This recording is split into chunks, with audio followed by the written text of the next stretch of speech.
Lake Erie is a graveyard. There are anywhere from 500 to 2,000 shipwrecks beneath the lake's surface, many of them lost forever in the muck. Most of these ships you've probably never heard of, taking with them the lives of sailors whose names have long since been lost to history. While the larger lakes sometimes overshadow Lake Erie, the smaller lake is notoriously difficult to predict. When the wind shifts, its shallow waters produce massive waves out of nowhere that hit with relentless force, one after another. In October 1916, the remnants of a hurricane from the Gulf of Mexico collided with two other storm systems over the lake's western edge. Dubbed the Black Friday Storm, it was one of the deadliest in Lake Erie history. For those unlucky enough to be caught in the maelstrom, the lake might as well have been a mighty ocean, eager to devour them.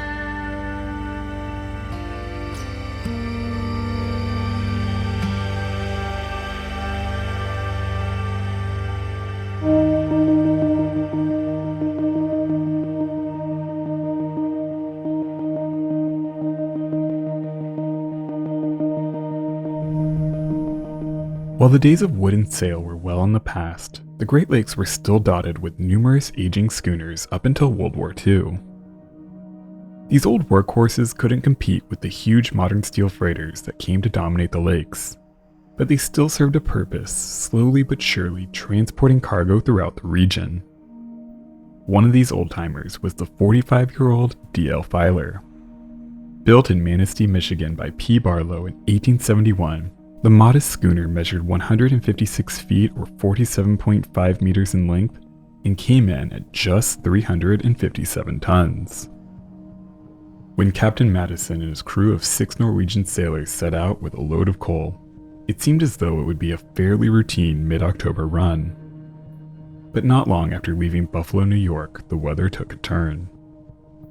You don't spend 45 years on the lakes without experiencing your fair share of rough weather, and the D.L. Filer was no exception. Captain Madison hoped that this would be no different. His small crew beat into the wind, fighting their way to the safety of the Detroit River at the western end of Lake Erie. Little did they know, they were pushing deeper and deeper into the storm. After 2 harrowing days on Friday, October 20th, 1916, the mouth of the river was in sight. But by then, the storm was in full force, and the aging schooner was reaching her end. The battering waves and wind had taken their toll, and the wooden hull was coming apart at the seams. Water was flooding in faster than her pumps could handle. As night fell and the schooner reached Bar Point, she began to founder. Facing a hopeless situation, the crew had no choice but to climb the ship's 2 masts. She sank in relatively shallow waters, only 18 feet deep, so when her hull dropped to the bottom, her masts remained above the churning lake. The 6 crew members managed to scale her foremast, while just Captain Madison scaled the aft mast. But with the pounding storm and the weight of 6 men, the forward mast snapped, sending them flying into the lake. Only one man managed to swim to the aft mast and join Captain Madison. The rest were lost. The 2 men clung for life throughout the night, all the while the storm raged around them. At one point, Captain Madison looked up to see the mass of a ship looming in the darkness. As their salvation drew near, the 2 men screamed at the top of their lungs, trying frantically to get the ship's attention. The steel-hulled steamer passed so close, Captain Madison could nearly reach out and touch it. But the unknown ship never slowed, and soon it disappeared into the storm, probably never even hearing the 2 men begging for their lives. By morning, the 2 men still hung desperately to the derelict mast. Finally, the storm began to calm, and as the first light of dawn illuminated Lake Erie, they sighted another ship as she emerged from the Detroit River. It was the passenger steamer Western States. This time, the 2 men had been spotted. Passengers soon lined the decks of the steamer, eager to catch a glimpse. As they neared, Captain Salem Robinson spotted the 2 men and immediately realized that they had stumbled upon a shipwreck. A boat was lowered and rowed over to them. But just as they approached, the crewman that had joined Captain Madison lost his grip and tumbled into the lake. The exhausted man never resurfaced. Captain Madison was rescued and taken aboard the Western States. For the 7 men on board the small schooner, he was the only survivor.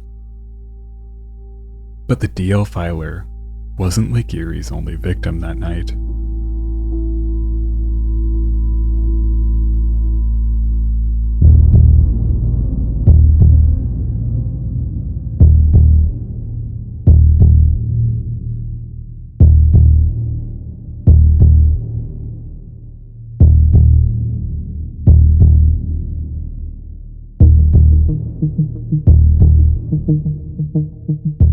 In 1916 marked a period of change on the Great Lakes.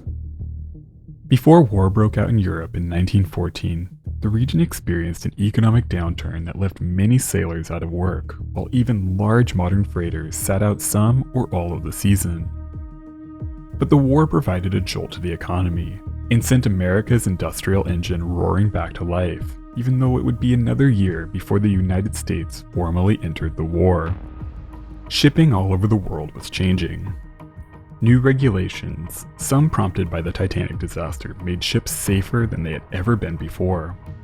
Wireless equipment became a lifeline, allowing ships to share information about weather and other hazards, as well as call for help in an emergency. But on the Great Lakes during the First World War, most ships had yet to introduce these innovations.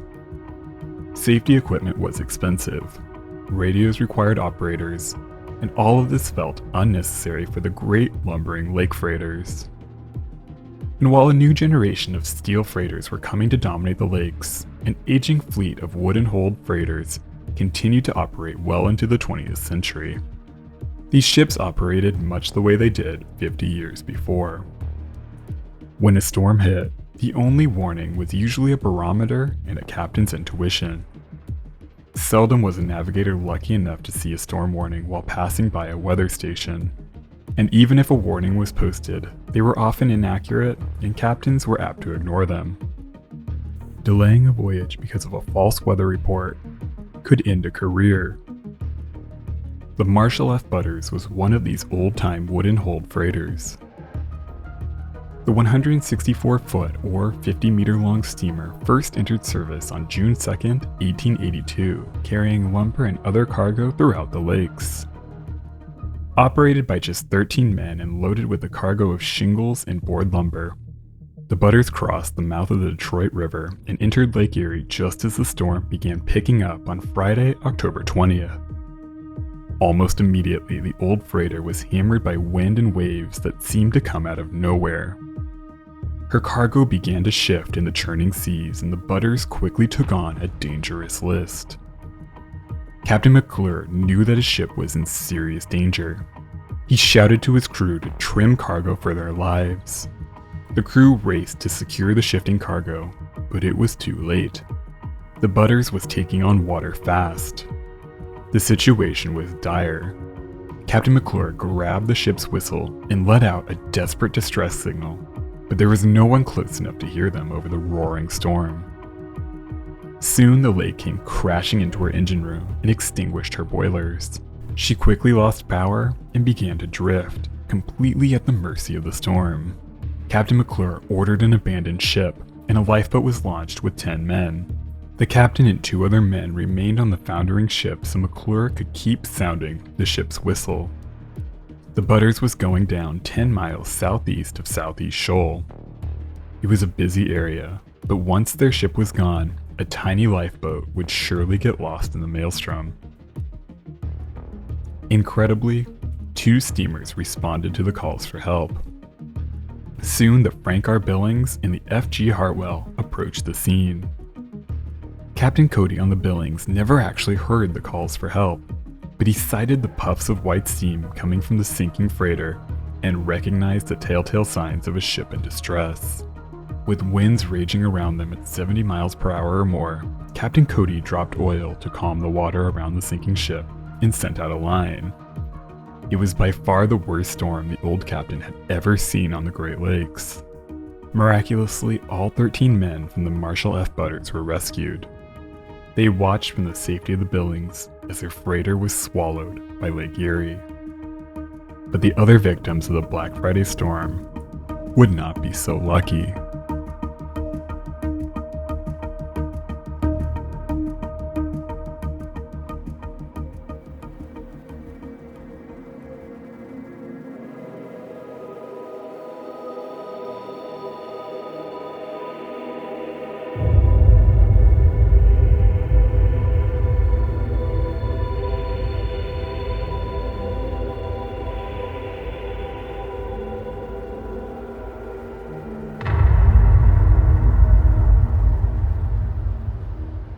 Up on Lake Huron, the steel-hulled freighters SS Britain and SS Merida followed the same path. Visibility was poor and the lake was choppy, but the two ships were able to make good headway as they sailed south for Buffalo. It was a relief when the lights of Port Huron came into view just as the sun was setting. But their voyages were far from over as they checked down their engines and began the painstaking task of navigating the narrow, windswept St. Clair River. A storm was building, making it tough to see what lay ahead, but still they pressed forward, their horns blasting in a signal to each passing ship. All the while, the Britain and the Merida stayed within only a couple hundred yards of one another.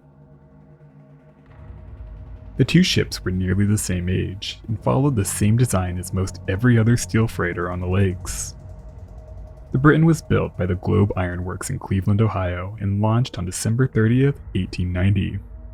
She measured 312 feet or 95 meters in length. The Merida was built just 3 years later by F.W. Wheeler & Co. in West Bank City, Michigan, and launched on May 11, 1893. She came in at 377 feet or 115 meters in length. For 2 years, she shared the title Queen of the Lakes with the Curry and the Centurion, the unofficial title for the longest ship on the lakes. By daybreak on the morning of Friday, October 20th, they made their way past Detroit and entered Lake Erie. As they rounded Bar Point and set their course for Buffalo, the weather took a major turn for the worst. Now clear of the protected river, their steel hulls were immediately inundated by massive waves. It was obvious that this would be a challenging run. On the bridge of the Britain, Captain J.F. Massey didn't like what he saw. Waves already broke over his spar deck, and it felt like things were only going to get worse. Trusting his intuition, he decided to wait it out. He steered the Britain toward the safety of Cedar Point and dropped anchor. They would wait out the storm, sheltered from the brutal wind and waves. While Captain Massey and his first mate settled in for a long day, they watched as the lights of the Merida vanished into the building storm. Captain Harry L. Jones must have believed that the Merida could handle what Lake Erie had in store. Whether his confidence came from its sturdy and reliable freighter, or a belief that the storm would settle, will never be known. The Merida, and all 23 souls on board, vanished in the Black Friday storm. Not a single man on board survived. What exactly went wrong that night, whether her hatches broke open, her hull ripped apart, or if she rolled into a trough, will never be known. A few days after the storm had cleared, a freighter came across a grisly sight. The bodies of a dozen or so men floating together in the waters of Lake Erie. They all wore life preservers, bearing the name Merida.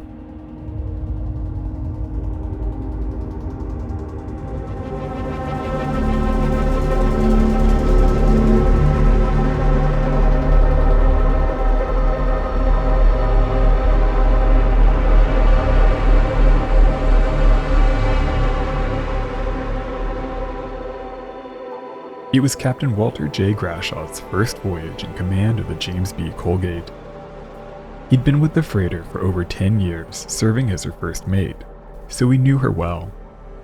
The tough old ship had carried him through plenty of storms in the past, so as she was loaded with coal in Buffalo, New York, the building rain and wind wasn't a major concern. Even if it was, he had to prove himself to his new employers. Too many delays, and this would surely be his only season in command of a lake boat. The James B. Colgate was one of 44 whaleback freighters built between 1887 and 1898 on the Great Lakes. She was constructed by the American Steel Barge Company in Superior, Wisconsin, and launched in 1892. Measuring 308 feet or 94 meters in length, she featured a unique cigar-shaped hull. While briefly thought to be unsinkable, whaleback freighters were built to efficiently cut through the water.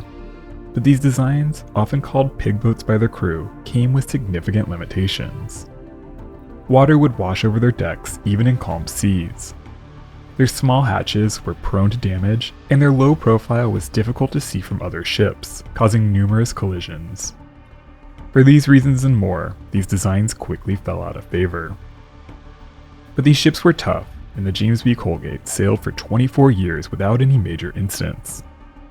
Now, as Captain Grashaw looked out at the growing storm, he felt like his ship could make it.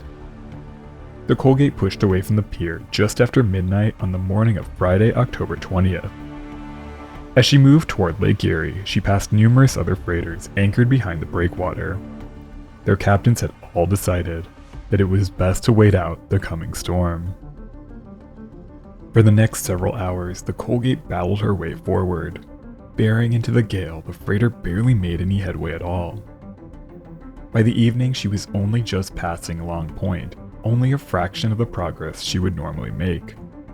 Her tarpaulins had already been shredded, but the fierce wind and waves, paired with her whaleback design, made it impossible for her crew to venture out and secure the hatches.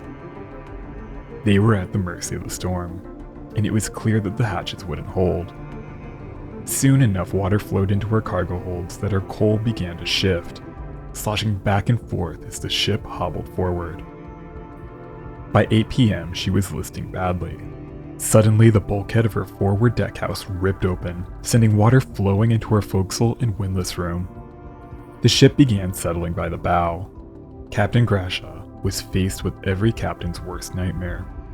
The realization there was nothing he could do to save his ship or its crew. Outside the pilot house, hurricane-force winds ripped over the lake, and massive waves washed over them one after another.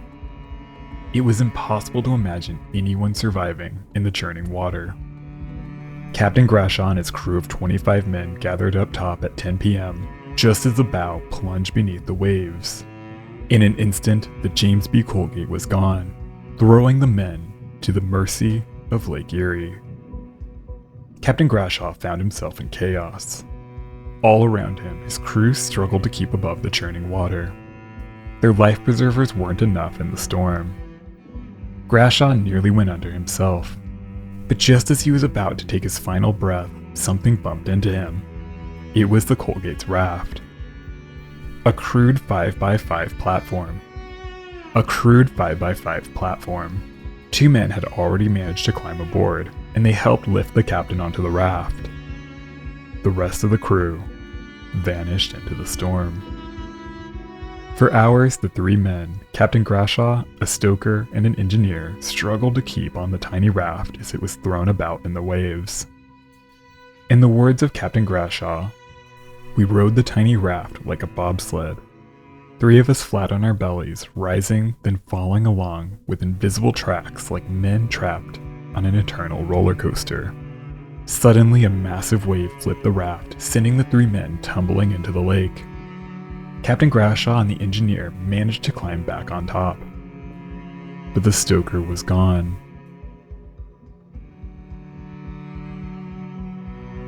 Hours passed, and again a wave flipped the raft. This time, only Captain Grashaw was able to pull himself back on the raft. The engineer never resurfaced. Captain Grashaw was alone. He drifted on the raft for a day and a half. At one point, a steamer passed in the night, but they failed to spot the marooned man. Finally, on the morning of Sunday, October 22nd, the car ferry Marquette and Bessemer No. 2 came into view. Ironically, this was the Marquette and Bessemer No. 2 that replaced the original only a year after she was lost on Lake Erie in 1909. Captain Grashaw, nearly dead, was lifted aboard. He was the only survivor of the 26 men who went down with the James B. Colgate. He would spend the rest of his life knowing that he couldn't save his ship or his men. The Black Friday storm is often forgotten today, but it claimed the lives of 49 sailors, making it one of the deadliest storms in Great Lakes history. The murky waters of Lake Erie hold secrets of their own.